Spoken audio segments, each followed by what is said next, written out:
Salam alaikum wa rahmatullahi wa barakatuh, chers élèves. Alors, pendant la dernière séance, lorsqu'on a présenté la première séance, c'est-à-dire la séance de fonction de relation, c'est-à-dire nous avec le milieu extérieur, je vous ai présenté différentes activités concernant la sensibilité consciente et aussi l'habilité des joueurs de tennis. Un grand problème était posé, c'est-à-dire qui assure à l'homme toutes ces activités nerveuses. Alors, une partie de cette grande question est traitée pendant la sensibilité consciente.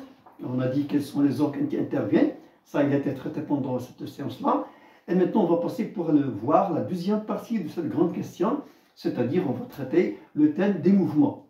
Prendre la décision de frapper le ballon, ou bien de prendre sur le courir, ou bien marcher, ou bien faire du sport, ce sont des activités nerveuses qui ont une relation avec les mouvements. Alors, les mouvements, les activités de ce mouvement-là, quels sont les organes qui interviennent. C'est pour cela qu'on va essayer, Inch'Allah, de vous présenter cette deuxième activité. Donc, salam alaikum pour une deuxième fois normalement. Alors, comme je vous ai présenté pendant l'introduction, on a dit que ces mouvements qu'on vient de faire, ce sont des mouvements volontaires. C'est nous qu'on décide de faire ou ne pas faire le mouvement. Donc, on les appelle des activités nerveuses, motrices, volontaires. Donc, la question demandée, c'est quoi? Donc, la deuxième activité nerveuse, c'est la motricité volontaire.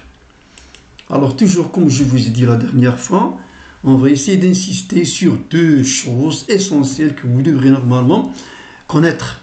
Les organes qui interviennent pendant l'activité qu'on va décider de présenter et le trajet de l'infini nerveux. Donc, dès le début, essayez de vous concentrer pour savoir ces deux choses-là qui sont très essentielles parce que la majorité des questions qu'on vous pose pendant les examens ou bien pendant le contrôle se base sur ça. On vous donne par exemple une phrase où il y a des activités d'une personne qui les a faites. On vous demande les deux choses, quels sont les organes qui sont intervenus pendant cette activité et le trajet de l'infini nerveux. Donc ça, on l'a dit comme introduction, c'est-à-dire pendant un match de football, les joueurs normalement, ils vont utiliser la sensibilité de conscience, c'est-à-dire voir, entendre, pour communiquer avec ses camarades, puis voir l'adversaire, puis viser le ballon pour le frapper dans le bon sens. Ici, on a un mouvement qu'on peut faire, mais on ne peut pas le contrôler, c'est-à-dire frapper un coup sur la rotule, on appelle ça un réflexe, c'est-à-dire un mouvement involontaire. Mais aussi lorsqu'il fait froid, on peut se bouger, faire des mouvements comme ça, des frissonnements. Mais ces deux mouvements-là, on ne peut pas les contrôler. Alors que les mouvements qu'on vient de voir tout à l'heure, ce sont des mouvements volontaires. Donc on a normalement deux activités concernant les mouvements. Ce sont les mouvements volontaires et les mouvements involontaires. On va normalement se focaliser sur les mouvements qui sont volontaires. Donc, lorsque je décide de prendre quelque chose ou bien de frapper le ballon, la décision commence avant l'exécution de ce mouvement-là. Donc, on les appelle des mouvements volontaires, des mouvements qui sont volontaires. Donc, la motricité volontaire, la première question qu'on va poser, quelle est l'origine de l'acte volontaire? Donc, on a dit, on décide, lorsqu'on décide, avec quoi on décide? De toute façon, il y a des observations à faire pour normalement en déduire l'organe qui est responsable de cette activité. Donc, quel est le centre nerveux responsable de l'acte volontaire? Alors, pour le savoir, il y a normalement il y a des moyens. Parmi ces moyens, il y a normalement ce qu'on appelle une observation clinique. Alors, chez l'observation clinique chez l'homme, qu'est-ce qu'on a observé? Les bébés nés, c'est-à-dire les bébés qui viennent de naître, son cerveau, il y en a qui normalement naissent sans cerveau, mais ils n'ont aucune activité volontaire. Deuxième observation, le médecin français Paul Broca, en 1861, a noté que le patient qui était incapable de parler, c'est-à-dire paralysie de la capacité de bouger les muscles de la parole, le pharynx, la larynx, lèvres, etc., il avait une lésion, une destruction au frontal, au niveau du front et de l'hémisphère gauche du cerveau. Alors, à partir de ces deux-là, on peut normalement en déduire la première des observations, c'est-à-dire que le cerveau, c'est le centre responsable des activités motrices volontaires. Alors, deuxième chose, comme on a parlé pendant la sensibilité consciente, on peut savoir l'endroit du cerveau qui est responsable d'une activité quelconque. Donc ici, on va donner à une personne, on va demander à une personne de bouger par exemple l'un des membres ou bien ses doigts et savoir, grâce à l'IRM, de savoir la partie qui est normalement trop irriguée par la partie qui est normalement responsable de cette activité-là. Donc ici, on va orienter ce cerveau-là, c'est-à-dire ici, la partie en avant, c'est la partie frontale du front, occipitale en arrière, où se localise, comme vous le savez déjà, la zone de la vision, et ça, le bleu frontal. Donc c'est une technique pour savoir. Donc on voit ici qu'il y a normalement deux zones, deux grandes zones qui ont été signalées pendant, lorsqu'on demande à une personne de faire bouger les doigts de la main droite. Donc l'hémisphère qui est ici, on vous demande de l'orienter, le profil de ce cerveau, indiquer l'hémisphère cérébral observé. Donc l'hémisphère qu'on voit ici, c'est l'hémisphère gauche. C'est l'hémisphère gauche. Alors l'observation qui a été normalement notée, c'est que sur cette personne-là, l'autre hémisphère, c'est l'hémisphère droit, il n'y a aucune activité qui a été mentionnée active. Seule cette partie-là du cerveau, de l'hémisphère gauche. Alors qu'est-ce qu'on peut en conclure? On peut conclure déjà que la première des choses, c'est que le cerveau, c'est le centre de la motricité volontaire, c'est ça l'endroit, et d'une autre part, c'est que lorsqu'on fait bouger, par exemple, la main droite, c'est l'activité c'est au niveau de l'hémisphère gauche et l'inverse. Donc, quelle est la zone cérébrale associée à l'activité motrice? Maintenant, on va s'enfoncer à l'intérieur pour savoir exactement la région qui est responsable de ça. Pour cela, on va voir les résultats de l'ablation, c'est-à-dire la destruction, bien l'enlèvement et l'assimilation, c'est-à-dire l'excitation. Donc, l'expérience d'ablation totale du cortex cérébral chez le chat, c'est-à-dire enlever le cortex cérébral, je vais vous montrer où se trouve le cortex cérébral chez le chat, a montré qu'il perd une partie de son comportement normal. C'est quoi ce comportement normal? Car il n'est pas affecté, ou bien affecté par la présence d'un ennemi comme un chien. C'est-à-dire si on voit un chien qui passe, normalement on sait que normalement il est mis entre parenthèses entre les deux animaux, il peut s'enfuir lorsqu'il voit le chien. Et normalement, s'il voit la paroi qui est passée devant lui, un rat par exemple, bien une souris, il va l'attraper. Mais lorsqu'on enlève le cortex, il n'a pas ces mouvements volontaires. Donc, de cela, on peut en conclure que le cortex cérébral, c'est exactement la partie où il y a la décision de faire le mouvement volontaire. Donc voilà. Autre expérience qui a été réalisée par le savant Frisch et Zick alors en 1970, les deux scientifiques Frisch et Zick ont expérimenté l'excitation. Ils ont excité le cortex cérébral d'un chien anesthésie pour ne pas sentir les douleurs en utilisant un courant électrique de faible intensité de 4,5 volts. Et voilà le document qu'on va voir pour l'instant va vous montrer une correspondance entre les couleurs, entre la zone du cortex cérébral excité et la partie du corps qui a été bougée à la suite de cette excitation. Donc voilà, normalement je vais vous montrer où se trouve ce cortex-là.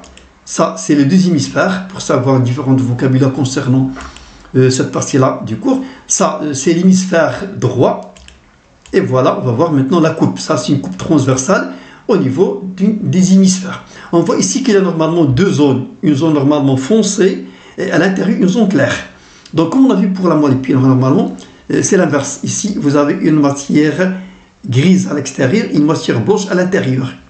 Donc, cette partie-là du cerveau qui a été enlevée par les deux savants Frisch et Zick, et ils ont constaté que l'animal, le chat, il a perdu les mouvements volontaires. Donc, on peut conclure que la zone de la motricité volontaire se localise au niveau du cortex cérébral. Bon, voilà l'expérience qui a été faite. On voit ici le cerveau du chien et on a des zones qui sont colorées et la partie du corps qui a été bougée à la suite de l'excitation. Donc, si on voit ici l'avant du chien, ici la partie droite et ici la partie gauche du cerveau. Ça veut dire quoi? Ça veut dire que la partie gauche du cerveau contrôle la partie droite et l'inverse.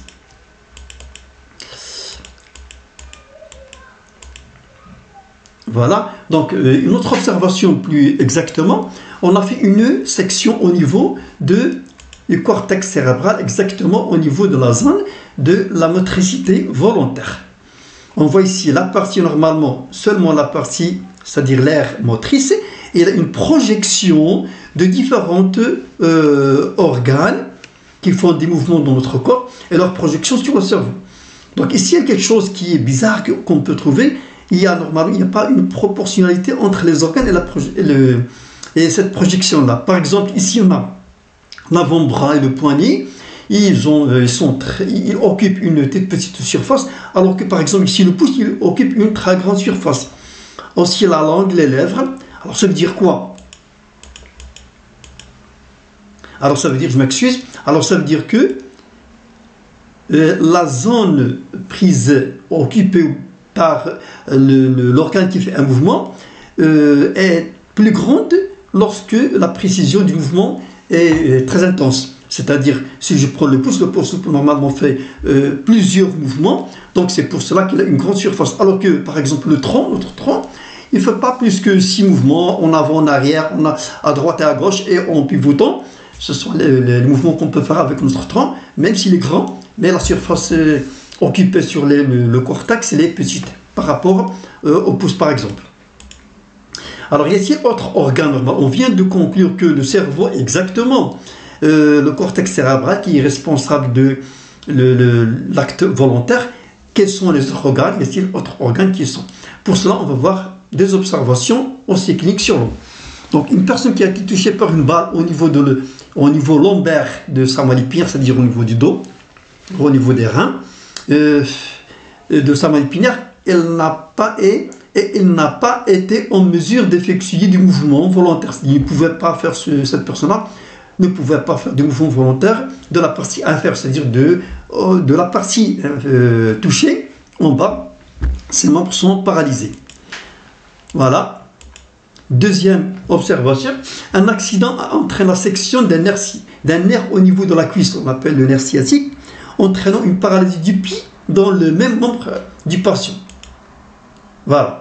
Donc ici, à partir des deux observations cliniques, qu'est-ce qu'on peut conclure? On peut conclure normalement qu'on a deux autres organes qui interviennent pendant la motricité volontaire, la moelle épinière et les nerfs. Alors, quels sont les organes impliqués dans la motricité volontaire d'une manière générale? On va essayer de résumer. Alors, les organes intervenant dans la motricité volontaire, et on va savoir le trajet de l'influx nerveux. Alors, les organes, on a le cerveau, et exactement une partie du cerveau, le cortex cérébral, mais en avant d'un sillon qu'on appelle le sillon de Rolando, dont je vous ai parlé pendant la sensibilité consciente. Mais cette fois-ci, la zone se localise en avant du sillon de Rolando, alors que la zone de la sensibilité générale, normalement, elle se trouve en arrière. C'est comme ça qu'on peut localiser les deux aires. Puis normalement, on a les nerfs, plutôt la moelle épinière, et les nerfs qui vont conduire normalement, bien sûr, l'influx nerveux, et les muscles qui vont exécuter les mouvements. Donc ça, d'une manière générale, on va normalement savoir différentes parties qui interviennent, puis on va voir le trajet de l'influx nerveux. Donc en avant sillon de Rolando, la zone qui est ici colorée en rouge, c'est la zone de la motricité volontaire, il y a la moelle épinière, et puis les muscles qui vont exécuter les mouvements. Donc en rouge, je vous ai présenté le trajet de l'influx nerveux, et on dit à l'occasion que ce trajet part du centre vers l'extérieur. Donc on dit que c'est un mouvement normalement, c'est un sens qui est centripète, c'est qui sort du centre. Et centrifuge, je m'excuse, centrifuge qui centre du centre, et centripète qui passe de l'organe vers le centre. Donc ça c'est centrifuge, c'est-à-dire il sort du centre nerveux vers l'extérieur. Ou bien on dit aussi un influx nerveux moteur. Voilà, vers les muscles. Donc on complète le schéma, ce qu'on vient de voir maintenant. Donc l'aire motrice, c'est la zone de départ où naît l'influx nerveux. Les nerfs moteurs, ce sont les nerfs qui vont traverser la moelle épinière pour transporter l'influx nerveux, arriver au niveau du muscle qui est l'organe effecteur. Donc le centre moteur, c'est l'aire motrice, les conducteurs, les nerfs moteurs, et l'effecteur moteur, ce sont les muscles. Bon, voilà une image qui nous montre d'une manière générale le départ puis l'arrivée au niveau des muscles qui vont exécuter. Et voilà, merci pour votre attention, à la prochaine, Inch'Allah.